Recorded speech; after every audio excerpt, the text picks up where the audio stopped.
Welcome back to Call the Damn Leads, the show by sales professionals for sales professionals. I'm your host, Drewbie Wilson, with more than 2 decades in sales. I've seen it, heard about it, been through it. Now I'm bringing it to you, my favorite people in the world, the sales community, because let's be honest, this is the greatest job on earth. Doesn't matter where you come from, what background, what personality type, you can create an amazing life for yourself in sales. And you know what? Honestly, I think this is why I love doing the solo episodes and why I'm so excited to be bringing these to this season of Call the Damn Leads, because ultimately everyone is on their sales journey for a different reason. Some of us have gone down this path of development because we just want to make more sales, because we want to make more money. Others have realized that in order to become more successful in their professional life, they have to be more successful in their personal life. And there are dozens and dozens of great stories from sales professionals all around the globe in those past episodes. If you want to go back and take a listen, we're doing interviews. We've got lots of great conversation. But today I want to talk about something that's really important, y'all. And to be honest with you, it's where the FU money comes from, and that's follow-up. Because one of the things I've learned in over 2 decades of sales, working with thousands of sales professionals from all around the world, hundreds and hundreds of personal coaching clients, follow-up is the thing most people are forgetting to do, which is kind of crazy. But this is just what we learn. This is how we develop and how we grow, is recognizing the things that we're not strong with. And so what I want to do today is I want to show you and share with you, for those of you who aren't watching online, I want to explain how to create a follow-up system that actually works. Because you're being sold left and right. I see probably 15 ads a day for AI this and automated what have you. But the truth is, even if you have those things, there's still an element of follow-up that you're missing. And I'm hoping today's episode is going to share some of that with you, because here's the truth. When I got into sales originally, and not the stuff in the streets, I'm talking about when I went to sell insurance and it was like, hey man, you're going to sit down, you're going to smile, you're going to dial, and you're going to call the damn leads. They didn't say that back then, but that's what they were essentially telling me. Pick up the phone and call people. And when I went to the training for Allstate Insurance, where I was employed at the time, they handed me a big stack of papers and sat me at a computer and said, hey, here's all your leads. Call these people, put their information in, sell them insurance. And I was like, okay, cool, I'm going to do that. And, young, smiley Drewbie wanted to make sales, didn't know any different. Then we finish up our training. They send us back to our home base office to start working in the actual field of insurance. And I'll never forget, my boss sat me down at the computer. We had a voice over IP system. We had these beautiful new computers all set up and ready to rock. And I got handed this big, thick stack of papers. And I'm thinking to myself, what's this all about? And it was a mixture of old leads from the filing cabinet of previous agent that had owned the business and had, all kinds of scraps of names and numbers and information all over it. And my boss is like, oh yeah, here's a gold mine of information. There's money to be made here. Go get it. And I'm just like, well, all right. So, you ever try to read someone's chicken scratch? You ever tried to read someone's terrible notes where you don't have any context of what's going on? It's like going into the CRM and getting some old guy's leads and being like, what the hell did he even do in here? They didn't have any of that. They just had scraps of paper and people's, random information all over it. Heck, we had credit card numbers on there, driver's licenses. It was a mess.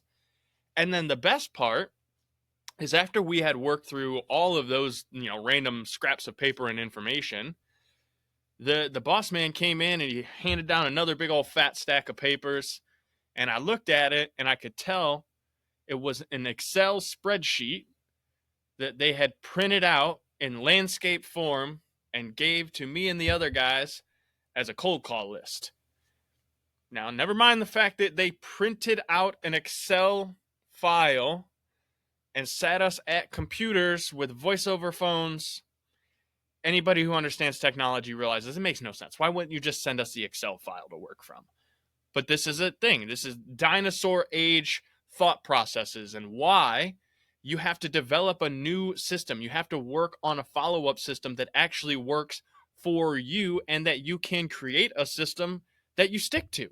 Because ultimately, that's like the whole big picture of this story here, you guys. But what I want to get to and how I'm going to show you to create a follow-up system that works is by starting like this.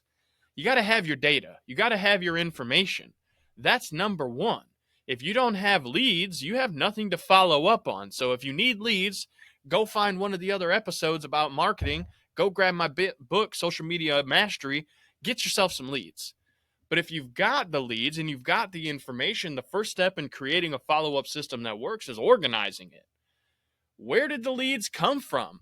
Segment them down. Are they current clients? Are they old clients who have left? Are they referrals? Is it an scratch that, reverse it. An internet lead that, somebody signed up online and filled out your form and now you've got their information. It's kind of important to understand, where did this info come from? Because when I started picking up the phone and calling people and saying, hey, I work over at Allstate, I'd love to sell you some insurance, they were asking me, how did you get my information? What kind of scam is this? How did you get my number? And this was, a decade or more ago, before we had all the canned spam compliance acts. So it was like literally the wild, wild west. So we had to have a conversation and make people comfortable and understand why we were contacting them. What was the purpose of this conversation? So by segmenting down our data, organizing our leads into buckets of different sources, if you will, that's a great step to creating a follow-up system that works, because now you at least understand, where did the data come from? Who are these people? Why am I even contacting them? And what do I know about them that allows me to say, I can help you with XYZ problem? That's really important, you guys. I don't think people realize just how important it is to organize your leads and then be prepared with having a conversation with them and understanding how to navigate the whole reason for your communication. That's number one thing in the calls framework. C, confirm the reason we're having a conversation. So hopefully those of you who have all this data and have information, you start writing down, where did the source come from? Where did I get this lead? Because if you're going to spend money on marketing, wouldn't it be nice to know that if you spent $2,500 on a billboard and someone called your business and said, hey, we saw your billboard, maybe you put up a couple more billboards. But if you're spending $2,500 a month on billboards and nobody ever says they saw your billboard when you're talking to them, is it really generating an ROI, or is it a vanity thing? There's a lot of different ways to look at this. By segmenting your list is going to help you create a follow-up system that works, because now that you know where they came from, you can help direct them where you want them to go. That being said, let's say they come in the door. What happens? When you get a lead, can you tell me what's going to happen to it? Here's the sad part, y'all. The majority of business owners who I speak to, and entrepreneurs, sales professionals alike, they don't know exactly what's going to happen to their leads over the next 30 days, 90 days, 6 months, a year. But if you spent $1, $10, $100 to acquire someone's information as a lead, and then you choose not to follow up with it, I mean, you might as well just be sending them $100 bills to donation, burning them up, wiping your whole booty with them. Because if you're going to invest in the marketing aspect, but you're not going to follow up with your clients, you're going to have a bad time. Like, that's just the sad truth of it. But if you know, hey, for every individual who comes in the door, we're going to follow up with that lead on days 1, 2, 3, 4, 5, 8, 10, 15, 21, 28, 31, 60. Now you start to have a process. Now you have a routine that you can follow. And guess what? That's how you create a follow-up system that works. I know it's this crazy idea that if you just make a notice for yourself of, if it comes in today, I want to call them on X day, Y day, Z day. Guess that's a follow-up system. You guys, congratulations. You've created your first follow-up flow. How does that feel? Probably feels pretty good. Now, here's the hard part. You have to do that with every single lead that you get. Not just sometimes, not on occasion, but like every lead that you get, you have to call them and follow up with them that many times. Because here's what I know, and you've heard me preach this on more than 50 plus episodes at this point, but if you make 100 calls a day, and of those 100 calls, you have like 10 good conversations with people. And out of those 10 good conversations, like maybe you got a 10 to 20% close rate, you close 1 or 2 people a day. If you do that 20 to 22 days a month, my guess is you're probably going to be making more money than you're making now. And if you're already closing that many, guess what? Now it's time to refine. Now it's time to dial in your follow-up processes and your objection handling, because it's just shortening the cycle. How can we take someone from they don't know who we are to they know, like us, and trust us enough to give us their money to solve their problem? That's what a follow-up system is all about. Taking someone through the process so that you can go from don't know you to happy they bought from you and want to tell the whole world. Which, speaking of, that's a whole nother system and process that majority of business owners don't have. They don't have a follow-up process for their current clients to ask for referrals. Crazy. They already know you. They already like you. They already trust you. They've already given you their money, but you're not asking them who else they know that might want to solve that problem they had? I promise you, if you haven't made an effort to ask for more referrals, make 2025 the year you do so. That's how you're going to make your real money. Not only do statistically referrals close like 80% of the time with the person they're referred to, so long as you follow up, so long as you don't suck, so long as you do the things you say you're going to do when you say you're going to do them, you could add a lot more business that way. And it's a multiplier effect, because imagine if one referral gets a good service and then they send you another referral and then that referral sends you a referral. It's just like an infinite timeline of business. However, that's not always going to be the case. You're not always going to have a bajillion referrals just rolling in the door, at least not at first. I hope that at some point you've done such a great job and built so much authority in your marketplace that you just have nothing but referrals walking in all day long. That's awesome, and I cheer that for you. But it's going to take time. In order to get to that point, to have that authority, to have that many customers who are going to want to send you referrals, you're going to have to follow up. You're going to have to create a process. Sometimes it's not just calling the damn leads. I know, Drewbie, that's your whole thing, dude. Call the damn leads. You're right. You do have to call the damn leads. And also, sometimes you have to text them. Sometimes you have to send them an email. Sometimes you have to stop by and literally visit their office. For you guys that are door knocking, that are out there on the streets, you know what it is. You got to hit the bricks, homie. You got to go hit the wood and get after it. That's the process. Sometimes having a multi-channel approach can be really, really good. And one of the secrets that I like to give away, and will give you right now if you're paying attention still, when someone becomes a lead, let's say they fill out their form or we get connected somehow via referral, I always like to ask, A, what made you decide to reach out? Because that's part of, getting the understanding of confirming why we're having a conversation. Or if I'm the one reaching out or they've been dropped in a group chat for a referral, I always like to say, hey, I'm so excited to connect with you. Would you prefer to have this conversation in message or set up a phone call? I'm good either way. Just let me know what works best for you. And that, my friends, has been an absolute game changer, not only for me, but for my clients and for all of the people that I've shared with who actually go use it. And here's why. At least in my opinion. I could be wrong, but this is my thought on it. Most people enter a sales conversation with their guard up.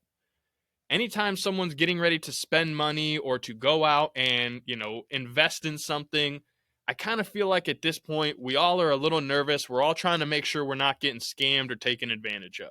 There's a lot of that stuff that goes on, so we have to be careful. We have to do our due diligence. And so entering the sales conversation can very much be an on-guard type situation.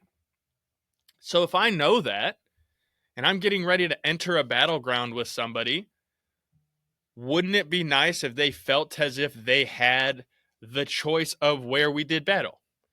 In that, if they're more comfortable on the phone, then let's get on the phone. Totally fine. But maybe they're busy.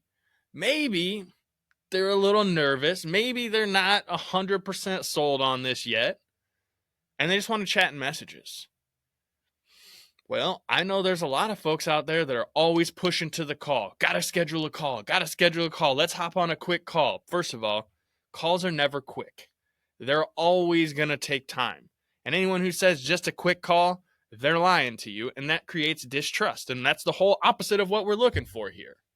So if you want to have a good follow-up system, make sure that you're asking them how they prefer to be communicated with. Because most people will tell you, and if you know that's their preferred communication type, you don't have to waste time, energy, and effort trying to do other ways.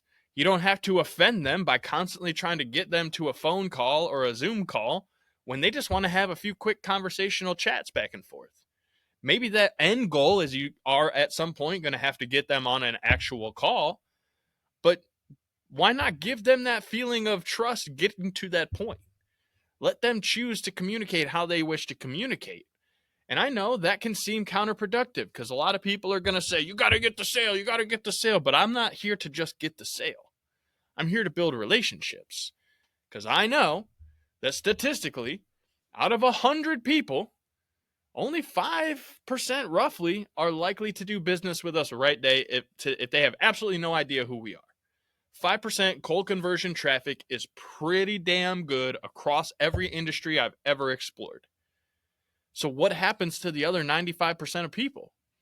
Well, sometimes they don't ever buy, which is fine. They didn't need your product or service, or they just aren't that kind of buyer. Totally fine. However, there's probably another 30-ish, 40-ish% of those individuals who saw whatever it was. It piqued some sort of interest, but they're not at that point in their journey yet where they're ready to make that decision. The pain is not bad enough. The idea of that joy, that pleasure, isn't propelling them into making a decision or taking an action. However, if you do a great job of following up and you build a follow-up system and you actually work the follow-up system, you can educate, you can entertain, and you can continue to stay top of mind for those individuals, which would mean that if you follow up, you will be in the right place at the right time to have the right conversation and help that individual get what they want out of their current situation. And that, my friends, is how you make the FU money, the follow-up money. You build a system and you work it. You organize your data. You segment it into the different sources so that you know who the heck you're talking to and why. You make sure that every lead who comes in the door has a specific sequence of touch points that you're going to use over the first 30, 60, 90, however many days. Once you've talked to them, then you have a whole nother sequence to go through. And if they never talk to you, then you got a different sequence. So you can create lots of different sequences based on where they are in the journey. And what's cool is inside those sequences, you can template a lot of the conversations because it's going to be the same thing over and over and over. So build some templates in there and then really get serious about understanding multi-channel communication. Because some people want to get on the phone. Some people want to chat and email. Some prefer to text. If you can get comfortable having conversations and working in all of those different mediums, you will become a more successful sales professional, and you'll make more money, and you'll have happier clients, and you'll get more referrals, which is just going to start the cycle all over again. So go build a follow-up system. Work your follow-up system. And if you need help, head over to dcb.callthedamnleads.com. Check out our closer bundle. We break it all down for you. We're happy to share the skill sets, the tactics, the actual scripts and conversations that we've used with dozens and dozens, if not hundreds of clients over the years. And you can go and implement them for yourself.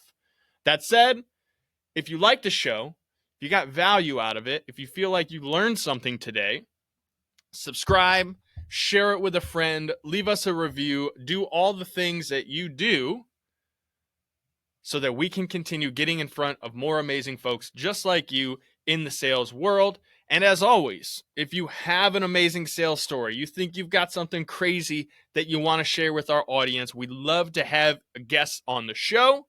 Head over to callthedamnleads.com/podcast. Send us your information.